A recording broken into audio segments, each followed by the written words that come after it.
তো গাইস, যারা আধার কার্ডে টাকা তুলতে পারছো না ফিঙ্গারপ্রিন্ট স্ক্যানারের জন্য প্রবলেম হচ্ছে, তাদের জন্য একটা গুরুত্বপূর্ণ আপডেট যে আমরা যে আগে L0 ডিভাইসগুলো ইউজ করতাম, সেই মরফো হোক কিংবা মন্ত্রা, গভর্নমেন্ট থেকে নোটিশ দিয়েছে।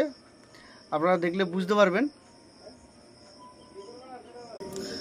দেখতেই পাচ্ছেন যে এখানে কিন্তু মার্চ 31, 2025 অবধি এই ডেটগুলি আছে। এই ডেটের মধ্যে আপনাদেরকে নতুন পারচেস করতে হবে মন্ত্রা ডিভাইস কিংবা মরফো, আপনাদের L1 ডিভাইস এটা। আর গাইস, এই যে দেখছেন দুটো ডিভাইস আমার কাছে আছে অলরেডি।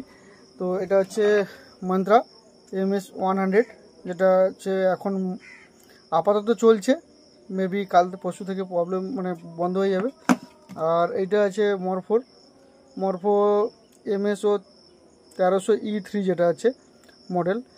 তো টোটালি এসব ডিভাইস বন্ধুরা ওয়াস্ট হয়ে গেছে, বন্ধ হয়ে গেছে টোটালি, আর ইউজ করা যাবে না। কোম্পানি থেকে এরকম কোনো সিস্টেমও নেই যার ধরুন আমরা পুনরায় ইউজ করতে পারি এগুলো দিয়ে। বাট এগুলো কোনো কিছুই প্রবলেম হয়নি। এগুলো আমরা শুধু আধার উইথড্রল করতে পারবো না, যে সমস্ত মানি আমরা উইথড্রল করি, বাট অন্য যে কোনো কাজে আপনারা ইউজ করতে পারবেন বা আমরা সবাই ইউজ করতে পারবো।